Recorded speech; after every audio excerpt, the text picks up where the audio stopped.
This is Mr. Eugene, and today we're examining something that challenges everything society tells you about relationships, loneliness, and what men actually need to be happy.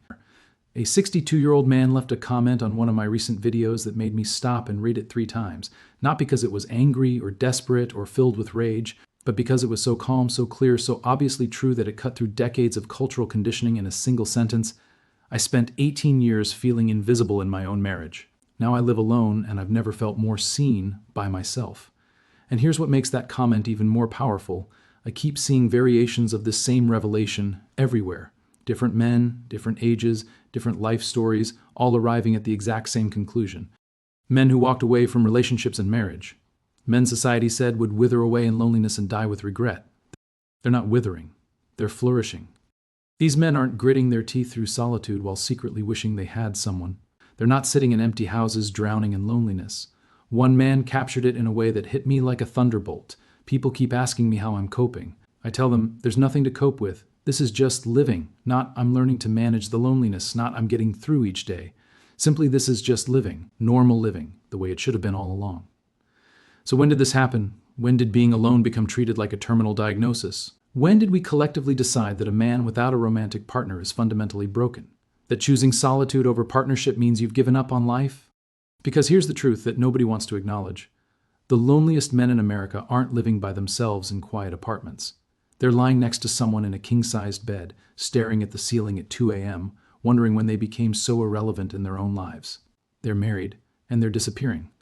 Today, we're examining the men who stopped disappearing, men who walked away from relationships that were erasing them piece by piece, men who hit absolute rock bottom after separation and had to build themselves back from ruins, men who discovered something on the other side that most people search for their entire lives and never find genuine, sustainable peace.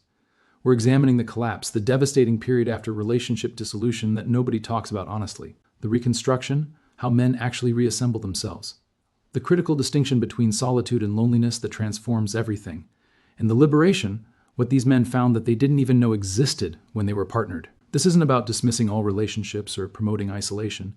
This is about understanding that for many men, the life script they were handed is actually the script that was destroying them, and the alternative they were taught to fear is actually the alternative that set them free. Stay with me. What you're about to hear will challenge everything you believe about relationships, loneliness, and what older men actually need to thrive. The relationship that erases you. While everyone congratulates you on your partnership, let me tell you about a man whose story appeared in an online men's forum about 8 months ago. His experience matters because it's so unremarkable, so ordinary, that hundreds of men immediately recognized their own lives in his words. He was 51 years old, partnered for 16 years, 1 adult child, respected career in engineering, owned a home in a decent suburb. From any external measure, he looked successful, stable, like he'd figured out the formula, like he should count his blessings. But here's what nobody could see from the outside. Every evening when he pulled into his driveway, he sat in his car for 10 minutes. Not because he was tired from work, not because he was on an important phone call, not because he was finishing a podcast. He sat there gathering the energy to walk through his own front door. He was preparing himself mentally for the interrogation that would begin the moment he entered. Where had he been? Why was he 15 minutes later than yesterday? Who had he talked to? What had he spent money on? Why hadn't he texted back immediately? He was bracing himself for the mood he'd have to navigate. Would tonight be silent treatment or verbal barrage? Would she be cold and withdrawn or explosive and attack? He never knew. So he sat in the car, taking deep breaths, preparing for whichever version showed up. At the time, he just thought this was normal. He told himself all long-term relationships require adjustment, that everyone has difficulties, that marriage is work, and this must be what people mean by that. It wasn't until 2 years after they separated, after he'd had time and distance to see clearly, that he understood what he'd actually been living through, systematic erosion of self. Every opinion he expressed was questioned, dismissed, or mocked. Every decision he made was second-guessed. Every preference he had was treated as evidence of his inadequacy, not occasionally, daily. For 16 years, emotional hostage-taking. His moods were his responsibility to manage. Her moods were also his responsibility to manage. When she was upset, it was his job to fix it, regardless of whether he'd caused it. When he was upset, it was his job to hide it because her capacity to deal with his emotions was zero. The slow disappearance of identity. He'd been shaped, gradually, imperceptibly, into someone who existed primarily to serve her emotional needs. His wants became irrelevant. His needs became selfish. His boundaries became controlling. He forgot he was allowed to have an internal life separate from her demands.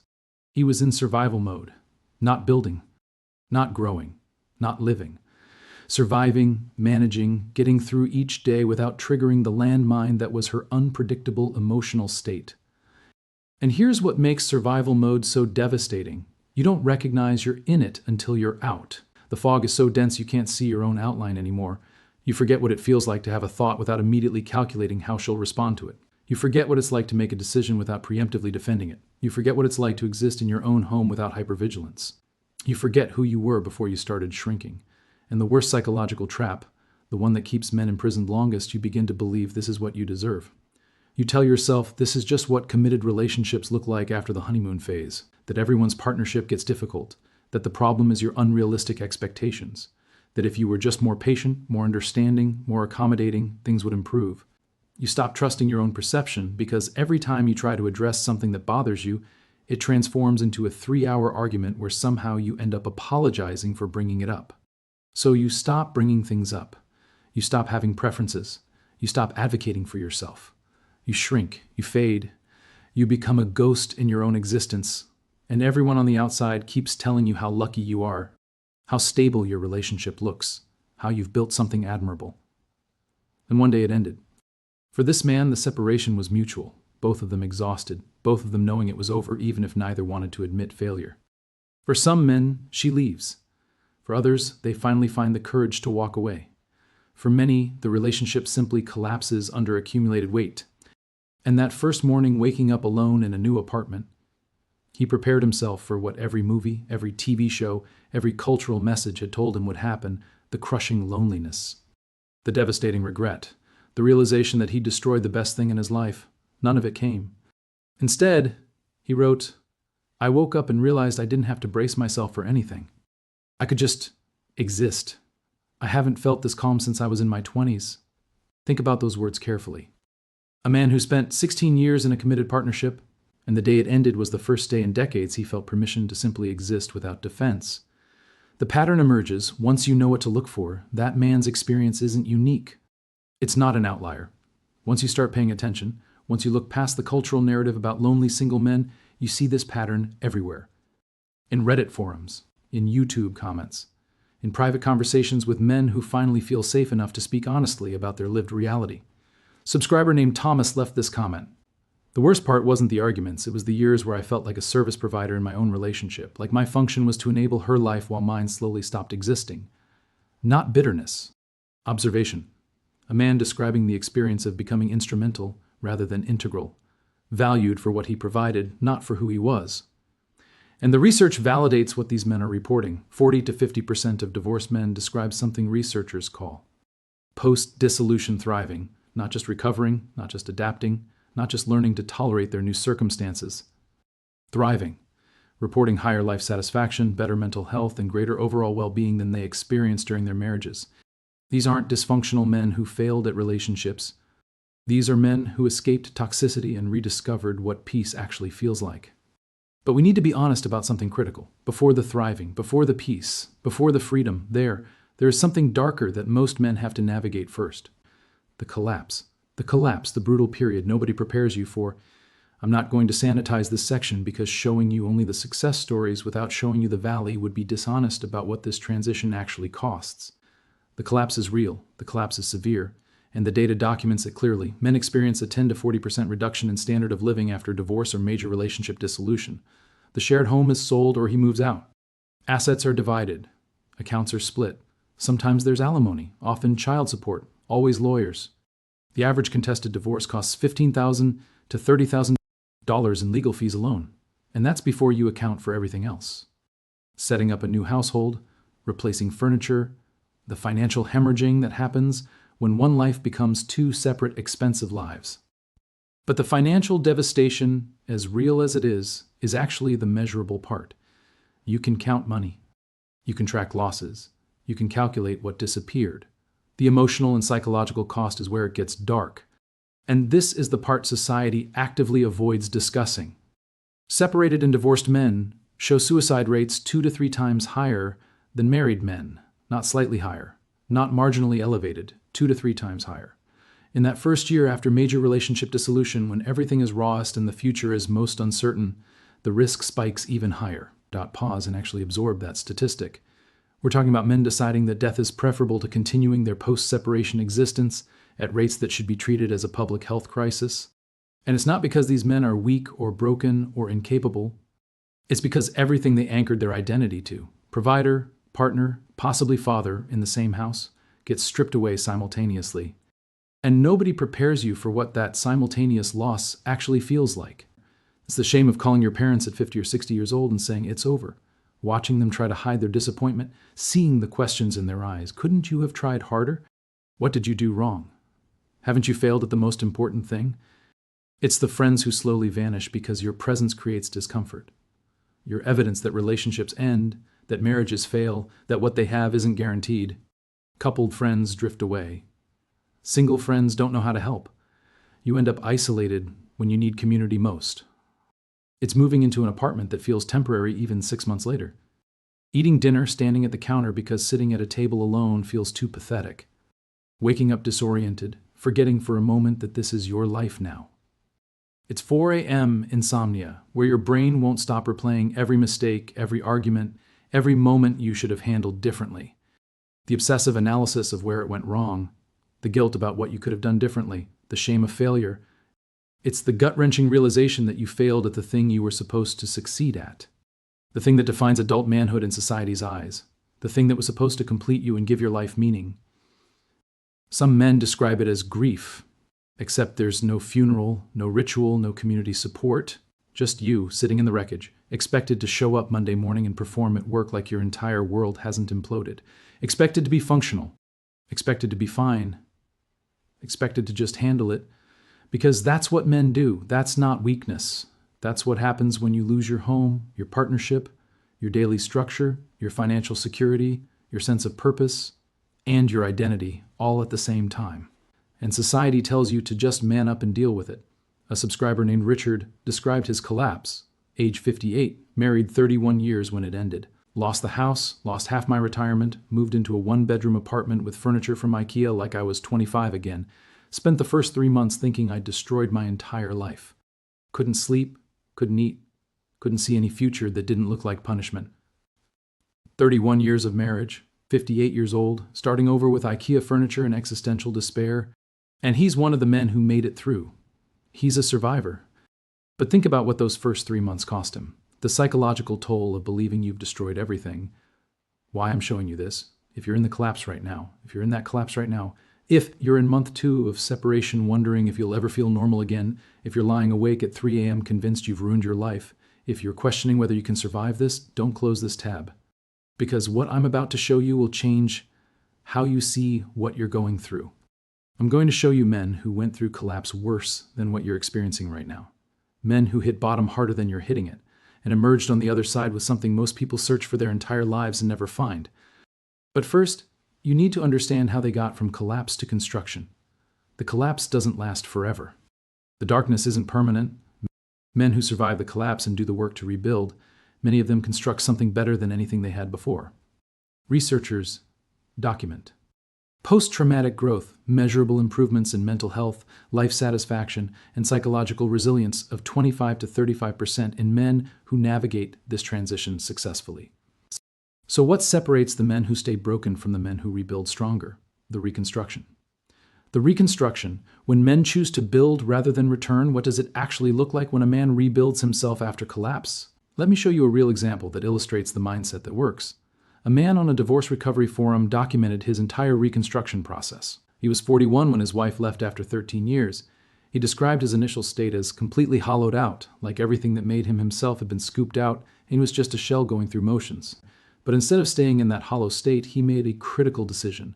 Not a decision to recover what he'd lost, not a decision to get back to who he was before. A decision to build something entirely new from the ground up. He started with his body because it was the only thing he could control. Joined a CrossFit gym at 41, having never done serious fitness before. Within 8 months, he'd lost 35 pounds and could do things physically he couldn't do at 25.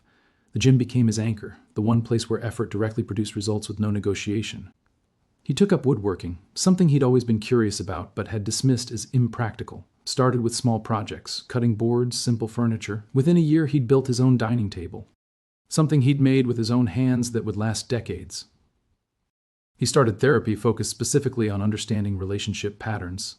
Not to blame her, not to wallow, to understand what he'd tolerated and why he'd tolerated it.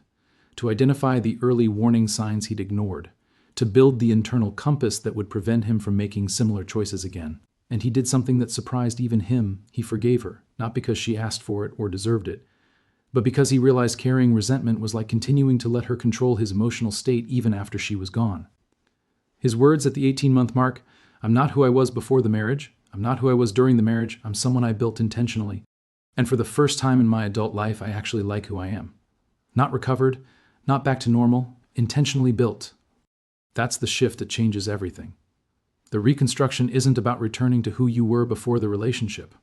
That version of you made choices that led into the situation you just escaped. That version ignored red flags, tolerated unacceptable behavior, compromised himself in ways he shouldn't have. The reconstruction is about becoming someone different. Someone who knows what peace feels like. Someone who won't accept less than he deserves. Someone who trusts his own judgment because his judgment has been recalibrated through expensive experience. Reconstruction starts with physical reality of your body, your health, your daily routine.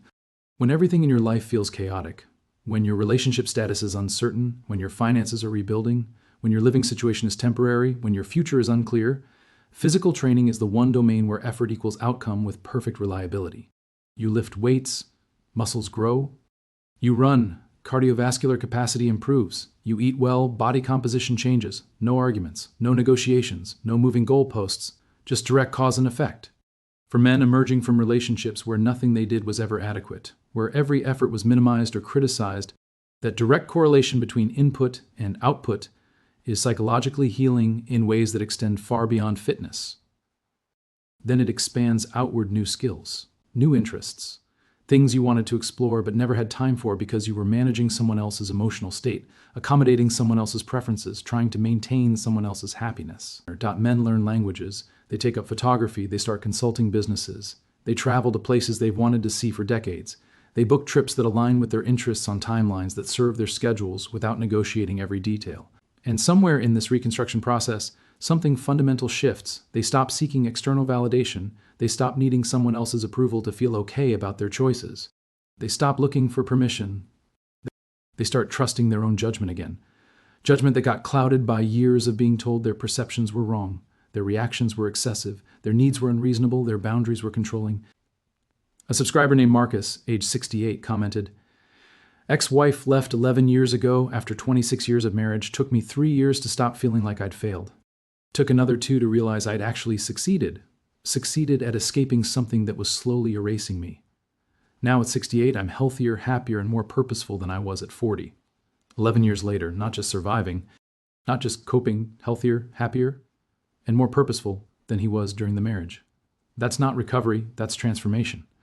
The psychological transformation from external validation to internal authority. Dr. Bella DePaulo, who has studied single life extensively, describes what happens to people who successfully navigate this transition. Living single, you learn to value autonomy, make decisions independently, and become genuinely accountable for your choices and outcomes. That accountability component is transformative. When you're reconstructing alone, there's no one else to credit or blame. No one else's standards to meet except your own. No one else determining whether your life is acceptable. Every achievement is yours. You got promoted because you focused on work without relationship drama draining your energy. You're in better shape because you prioritized health without negotiating gym time. Your finances improved because you managed money without someone else's spending undermining your efforts. Every decision is yours. Where you live, how you spend time, who you allow into your space, what you tolerate and what you immediately reject. And every morning you wake up, the life you're experiencing is the one you constructed, not the one you settled for, not the one someone else demanded, not the one you were guilted into accepting. Something profound shifts when you fully realize this. Men who complete this reconstruction don't just bounce back from relationship dissolution, they become sharper, more discerning, more intentional about who gets access to their lives and under what conditions. They develop standards that didn't exist before because now they know what genuine peace feels like. They know what it's like to live without constant criticism. They know what it's like to make decisions without having to justify them. They know what it's like to come home and feel relief instead of tension. And once you know what that feels like, you can't unknow it. You can't return to accepting less. You can't pretend constant conflict is normal. You can't convince yourself that daily criticism is just part of committed relationships. Your tolerance for dysfunction drops to zero. The question nobody asks: if solitude is so devastating, why are so many partnered men miserable? Here's the question that challenges the entire cultural narrative about relationships and male well-being. If being alone is so terrible, why are so many men in long-term relationships profoundly unhappy? And if partnership is the cure for loneliness, why did that 62-year-old man feel invisible for 18 years in his marriage but visible to himself living alone? There's a distinction that most people never make, and it reframes everything. Solitude is a circumstance. Loneliness is an emotional state. They're not the same thing, and they don't necessarily correlate. What the statistics actually show: research indicates 39% of single people report weekly loneliness, compared to 22% of partnered people. On the surface, this appears to validate the cultural narrative: being partnered reduces loneliness by nearly half. But here's what that statistic obscures: the loneliest people in America aren't necessarily the ones sleeping alone. They're the ones lying beside someone who hasn't genuinely connected with them in years. Someone who's physically present but emotionally absent. Someone who treats them like a functional component rather than a valued partner. If you've lived this reality, you know exactly what I'm describing. It's sitting across a dinner table with nothing meaningful to say. The silence isn't comfortable. It's heavy, oppressive, filled with everything neither of you will address, because addressing it never improves anything. It's occupying the same room but existing in separate realities. She's absorbed in her phone. You're watching something you're not even interested in. You can't remember the last time you had a conversation that mattered or felt genuinely connected. It's reaching out for genuine connection, attempting a meaningful conversation, seeking physical intimacy, hoping for emotional presence, and encountering emptiness. Just routine, just going through motions. Two people coexisting because neither knows how to acknowledge that something fundamental is broken. That kind of loneliness doesn't announce itself with sirens. It accumulates gradually, imperceptibly, day by day, year by year. You don't suddenly wake up and recognize you're lonely. You've been lonely for years. You just normalized it because you convinced yourself this is what long-term partnerships naturally become. And here's what makes this worse than solitary loneliness. When you're alone, at least you are dealing with reality transparently. No pretending. No performing. No hoping tonight will be different, that this week she'll be warmer, that next month things will shift. But when you're lonely inside a partnership, you're constantly reaching for something that keeps withdrawing. Constantly hoping for change that never arrives. Constantly disappointed by someone who's right there but might as well be on another continent. That's exhausting in ways that solitude never is. The men who chose solitude, why they're not suffering. A subscriber named David wrote in my comments: people keep asking when I'm going to start dating again. I tell them I'm not interested in trading peace for company. They look at me like I'm broken. I've never been more whole. Not interested in trading peace for company. Not broken, more whole than ever. And here's what flips the entire cultural narrative on its head. When researchers examine men who specifically chose solitude, not men who were rejected, not men who couldn't attract partners, but men who actively decided that independence serves them better than the partnerships they'd experienced, the loneliness statistics collapse dramatically. Chosen solitude produces completely different psychological outcomes than imposed isolation. A forum post I read captured this perfectly. Solitude is a decision I make each day. Loneliness is something that happens to you regardless of your circumstances. I choose solitude. I reject loneliness. That distinction transforms everything. One is an active choice based on clear assessment of what actually serves your well-being. The other is a passive condition that can afflict you whether you're alone or surrounded. You can be crushingly lonely in a crowded room, desperately lonely in a marriage bed. Men who understand this distinction stop trying to fill silence with another person. They start filling it with purpose, with pursuits that genuinely interest them, with friendships that don't come with conditions, with peace they didn't know existed when they were partnered. A subscriber named James, age 71, wrote, "Single for 13 years after my second divorce. People say you must be lonely with such pity in their voices. I tell them I spent 35 years total being married and lonely. I've spent 13 years being single and content. I'll take content. 35 years married and lonely. 13 years single and content, not suffering, not coping. Content. This man is 71 years old. He's not waiting to find someone. He's not hoping circumstances will change. He's living exactly the life he wants. And what he wants is the opposite of what society insisted he should want. The liberation nobody discusses what these men actually discovered. Remember what I promised earlier? That I'd show you what men on the other side actually found, the thing most people chase their entire lives? This is it. A man in a recovery forum shared his experience. He was 47 when his 19-year relationship ended. Spent the first year thinking he'd failed at life. Society conditions men to believe that relationship longevity equals success and dissolution equals failure. But here's what actually happened. He gained clarity through painful experience. He gained financial stability by eliminating the constant drain of partnership conflict. And he gained something unexpected, something he didn't even know was possible: liberation. Genuine liberation. Not the temporary freedom of a weekend away or a vacation, the kind of liberation where you wake up and every single decision is actually yours. Every moment, every choice, every priority, yours. His words, "It's like living in color after spending 20 years in grayscale. I didn't know how much I dimmed myself until I stopped dimming." Think about that metaphor. A man in his late 40s comparing his current life to living in color after 2 decades of grayscale. Not getting back to normal, not recovering what he lost, discovering something he didn't know existed. What liberation actually looks like daily. What does this liberation actually manifest as in everyday life? It looks like waking up Saturday with 0 obligations except the ones you choose. You don't need to check anyone's preferences about your plans. You don't need to negotiate how you'll spend your weekend. You don't need to compromise your interests against someone else's expectations. It looks like spending your resources on what genuinely matters to you rather than what you're told should matter. The equipment for the hobby you've always wanted to pursue, the course you've been curious about, the investment in yourself that someone else would have questioned or undermined. It looks like silence, genuine, comfortable silence, where you can actually hear your own thoughts for the first time in years. No background tension you need to monitor. No emotional weather you're responsible for managing. No constant anticipation of moods. It looks like eating what you want, watching what interests you, traveling where you want to go. It sounds trivial when you list it like this. But men who've been in controlling partnerships know exactly how rare these simple freedoms become. It's not explaining where you're going or who you're meeting or why you want to do something. Not defending purchases. Not justifying how you spend time. Not seeking permission for things autonomous adults shouldn't need permission for. It's walking through your own door, feeling relief flood through you, instead of tension knotting your shoulders. Home becomes an actual sanctuary again, not a space where you're perpetually on guard.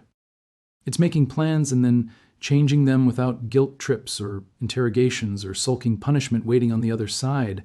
These are small freedoms, mundane freedoms, but when you've lived without them for years, reclaiming them feels like breathing after nearly drowning. The testimonials that validate the pattern, my comment sections are filled with men living this same reality. Men who aren't theoretical. Men who aren't imagining what peace might feel like someday. Men who are living it right now and still can't quite believe how good it actually is. A subscriber named Robert wrote, "She made every day feel like walking through a minefield for 22 years. That ended 17 years ago.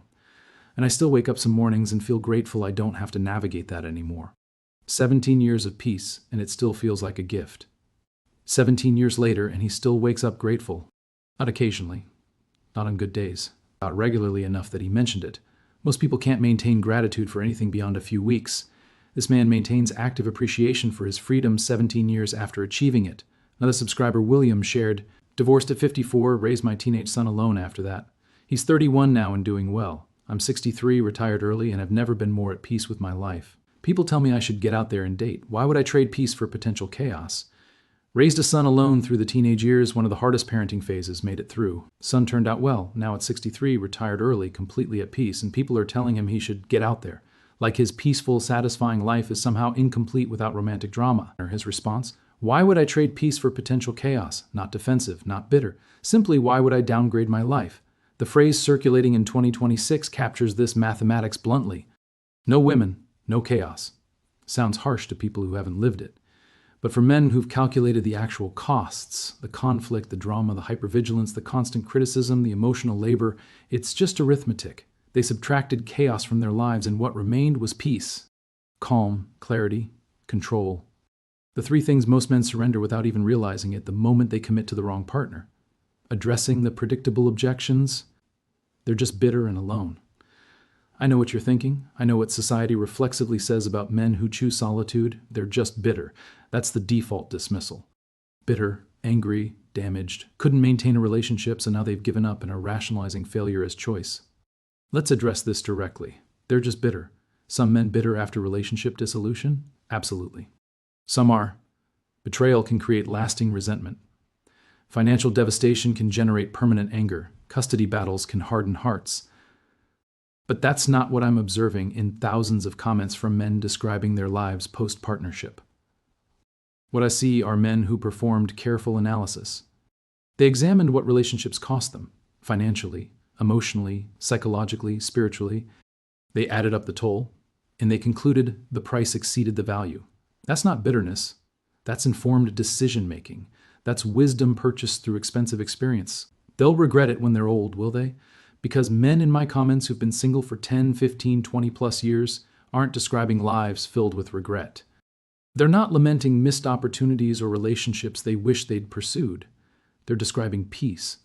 They're describing liberation. They're describing waking up every day in lives they control and feeling grateful for it.